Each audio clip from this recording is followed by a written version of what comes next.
Gurgurtaan aksiyoonaa dhiheenya kana Ethio Telecom gaggeessaa jiru maalinni wanti jedhu gaafii isinitti ta'e beeka.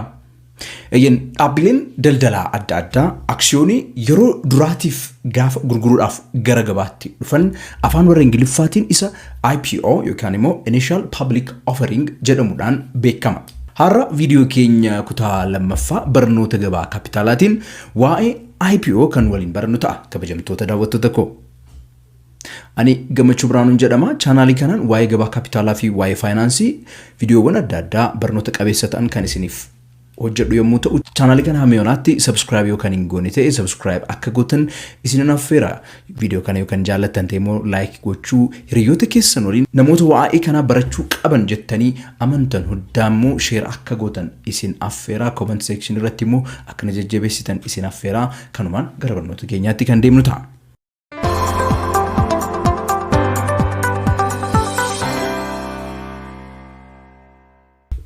Akkuma hundi keessan yaadattan barnoota keenya kutaa tokkoffaa waa'ee gabaa kaapitaalaa gaafa barannu wantoota irra deddeebiidhaan kaasne keessaa gabaa kaapitaalaa jechuun ragaawwan adda addaa gabaarratti baafatanii ragaawwan sana gurguruudhaan waadaa adda addaa galuudhaan waadaa sana gurguranii iddoo birrii itti walitti sassaaban hojii isaanii daldala isaanii gaggeessuudhaaf kaapitaala iddoo itti argatanii jennee dubbannee jirra. Isa kana keessatti ingidihi haala kamiin gurguru wantoota jedhu yommuu kaafnu haala adda addaatiin gabaa kanarratti galanii waadaa kana gurguruu danda'u. Inni duraa inni IPO jedhamee beekamu Initial Public Offering inni jennugaa dhaabbileen daldalaa yeroo duraatiif kan armaan dura gonkumaa hojii aksiyoonii daldaluu yookaan immoo aksiyoonii gurguruu yookaan immoo mataa isaaniirraan ala namoota ummata saba bal'aarraa kaapitaalii walitti qabu yaada jedhu yeroo jalqabaatiif yommuu keessa galan isaan kanaan Initial Public Offering jennee waamna. Akkuma maqaan isaa afaan warra Ingiliffaa kun mul'isutti dhaabbileen kun yeroo duraatiif gara gabaa deemanii gabicharraa kaapitaalii walitti qabu gaafa eegalan Initial Public Offering jennee waamna jechuudha.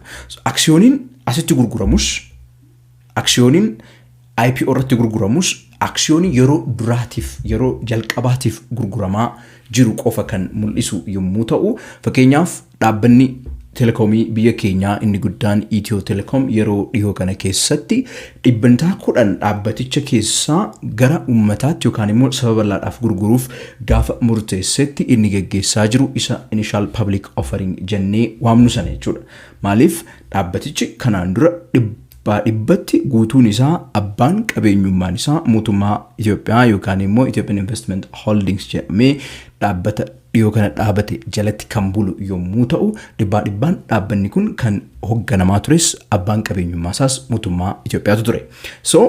Isa kana garuu yeroo duraatiif mootummaan yookaan immoo dhaabbatichi abbaan isaa Ethiopian Investment Holdings jennee waamnu 10% gara ummataatti gara saba bal'aatti abbummaa isaa qooduudhaaf murteessuu isaatiin 10% sana gabaarratti yeroo ammaa kana gurguraa jira.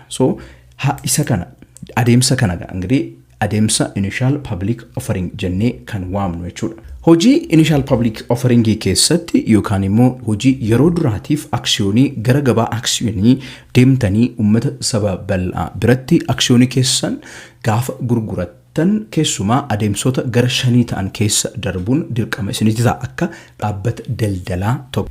Hojiin inni duraa, hojiin inni tokkoffaan adeemsa IPO keessatti yookaan immoo aksiyoonii yeroo duraatiif dhaabbanni tokko gurguruudhaaf gara gabaatti yookaan immoo gara ummataatti yommuu deemu inni duraa godhuu qabugaa gorsaa filachuudha yookaan immoo afaan warra Ingiliffaatiin isa underwriter jennee waamnu gorsaa akkasiisan filachuun isaanirraa eegama. Gorsitoonni kun gorsitoonni professional ta'an kun jechuudha irra hedduun isaanii hojii aksiyoonii gurguruu keessatti dhaabbilee daldalaa kan gargaarsa godhaniif. Ethio Telecom gara gabaa kanaatti yommuu dhufu gorsaa akkasii yookaan immoo underwriterii jedhee kan qacaratee ture dhaabbata biyya Ingilizitti beekamaa ture isa Deloitte jedhamuudhaan beekamutu hojii kana hojjeteef. Yeroo hedduu dhaabbileen adda addaa yookaan immoo dhaabbileen daldalaa gorsaa akkanaa kana gaafa filachuudhaaf murteessan wantoota adda addaa irratti kriteeriyaa adda addaa baasanii kriteeriyaa san irratti hundaa'anii dhaabbata san filatu.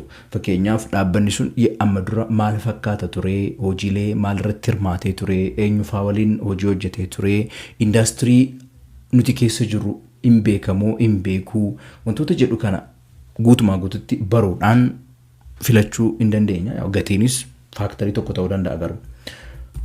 Lammaffaa irratti kan arginu ingirii dhaabbata keenya dhugaa isaa ifoomsuudha.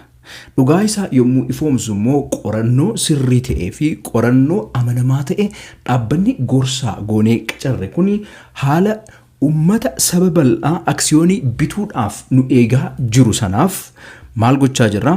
Ummata saba bal'aa aksiyoonii bituudhaaf deemu waraqata isaanitti gurgurree yookaan immoo waadaa isaanitti kenninee birrii isaanirraa fudhachuudhaaf waan deemnuuf isa kana namoonni kun sabni kun akka amanu wantoota taasisan dookimentii taasisuu danda'an adda addaa barreeffamaan kan dhiyeessudha jechuudha sadarkaan kun.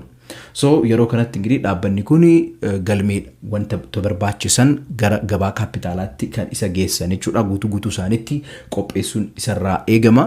Dabalataan galmeen prospectus jedhamu qophaa'uu qaba. Galmeen prospectus jedhamuudhaan waamamu kun Ethio Telecom gaafa darbee gurgurtaa aksiyoonii gaafa eegalu peejii 230 oliin dhiyeessee kan nu biraan ga'e yommuu ta'u, inni kun seeraan tumamee dhaabbanni kamiyyuu aksiyoonii gurguruu isaatiin dura waa'ee dhaabbata sanii dhugaa jiru guutumaa guututti wanta tokko osoo hin hambisini iftoominaan dookumentii itti ibsuu qabudha.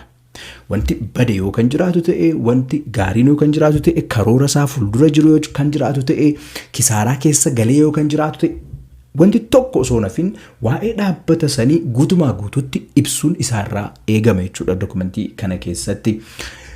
Sadaffaa irratti IPO keessatti immoo kan arginu ingirii gatii baasuudha aksiyoonii keessaniif. Ethio Telecom akkuma beektan aksiyooniin kiyya inni tokkichi gatiin isaa birrii 300 jedhee murteesseti kan gara gabaa dhufe. Inni kun sirrii miti gara tokkoon yommuu laallu akka dhaabbataatti Ethio Telecom yeroo duraatiif gabaa aksiyoonaa erga eegalame aksiyoonii isa akka nama gurgurutti maybe isa deemsisuu danda'a ta'a. Garuu yeroo biraa dhaabbileen daldalaa gaafa gara gabaa kaapitaalaa dhufanii aksiyoonii isaanii gurguratan gatii akkamitti baru wanti jedhu asitti deebisuu dandeenya. Maal godhu dhaabbileen adda addaa aksiyoonii baay'inaan bitu jiru. Isaan institutional investors jennee waamnu. Anaafis osoo hin ta'in dhaabbilee gurguddaa fakkeenyaaf maallaqa soramootaa, maallaqa hojjettootaa walitti qabanii isaan sooran jechuudha. Pension fund jennee isaan waamnu kun maallaqa guddaa baasanii yookaan immoo dhaabbileen inshuraansii biyya keenya keessa jiran dhaabbilee adda addaa keessatti aksiyoonii bitu. So isaan kana bira prospektasii reefu jedhee dookumentii isinitti hime sana fuudhanii aksiyoonii silaa gurguruu barbaadan sana deemanii argisiisu. So aksiyoonii keenya kana meeqaan bittu yoo isiniif gurgurra jennee jedhanii so akka shaakallii wayii godhu jechuudha. Gatii shaakallii baasu jechuudha. So dhaabbilee kana bira deemanii yommuu gatii gaafatan dhaabbileen gurguddaan kun dhaabbilee birrii hedduu sochoosan waan ta'aniif dhaabbilee booddees aksiyoonii keessanii kan itti amanan ta'an bituu danda'an waan ta'aniif gatii dhaabbileen kun isiniif kennan sana dimshaasha isaa baasanii gatii sana fuudhanii gara gabaatti dhufu jechuudha. So gatii baasuu keessatti haala kanaan gargaaramu. Kana booddee sadarkaan inni itti aanugaa biyyoota adda addaa keessatti kun adda ta'uu danda'a. Biyyoota tokko keessatti gorsaan reefusiniin jedhe sun inni underwriter jennee waamnu baankii investimentii jedhamuudhaan himama. Baankiiwwan investimentii kun aksiyoonii dhaabbata sanii guutumaa guututti fuudhanii irraa bitu biyya tokko keessatti. Kana godhuudhaan gabaarratti gatiin olii fi gadi akka hin jennee fi gatiin akka sirriidhaan osoo oliif gadi hin jenne deemu taasisuudhaaf gargaaru baankiiwwan investimentii kun. Akkuma beektan biyya keenya keessatti hamma yoonaatti dhaabbanni ayyama investment baankii fudhate tokko illee hin jiru. So kana eegaa jirra. Garuu dhaabbileen kun aksiyoonii sana fakkeenyaaf aksiyooniin Ethio Telecom akkuma beektan birriidhaan gara birrii biiliyoona 30 kan ta'u gurguruudhaaf kan gabaarratti baasanii hojjechaa turan dhibbantaa 10 jechuudha. Birrii biiliyoona 30 kana maal godha jechuudha guutumaa guututti irraa bitee aksiyoonii fudhata booddee maamiltoota isaatti gurgura jechuudha. Sadarkaa kana erga darbee booddee initial public offering keessatti inni dhumaa kan jennuun inni dhumaa gatii tasgabbeessuudha. Gubbaarratti sadarkaa arfaffaarratti hojiin investment baankiin hojjechaa ture waa'ee gatii tasgabbeessuu ture. Shanaffaarratti yommuu dhufu garuu gabaa keessa akka galu taasisuudhaan gabaa keessatti akkuma commodity biraatti, akkuma akshiyoonii biraatti, akkuma waadaalee biraatti dorgommii irratti hundaa'ee gatiin isaa akka deemuuf gatiin akshiyoonii biraa waliin dorgomee namoonni wanta isaan baasu akkuma gabaarratti deemanii bitan sana wanta bu'aa isaaniif buusu akkuma bitan sanatti gabaatti erga dhiise booddee gatiin gabaadhaan jechuunis fedhii fi dhiyeessii irratti hundaa'uudhaan akka gabaa keessatti deddeebi'u normaalaayiz gochuun isa dhumaa ta'a jechuudha. Waa'ee initial public offering yommuu haasofnu kabajamtoota daawwattoota koo. Video keenya irraa keessatti waa'ee initial public offering fi sadarkaalee dhaabbileen daldalaa adda addaa initial public offering yommuu geggeessan keessa darbuu malan isiniif himeen jira. Video keenya kutaa sadaffaa torbee dhufuu keessatti immoo waa'ee gabaa kaapitaalaa wantoota babal'aa biroo kan waliin haasofnu yommuu ta'u gaaffii yoo kan qabaattan ta'ee fi yaada keessan comment section irratti as jalatti naaf barreessuu gonkumaa hin irraanfatinaa.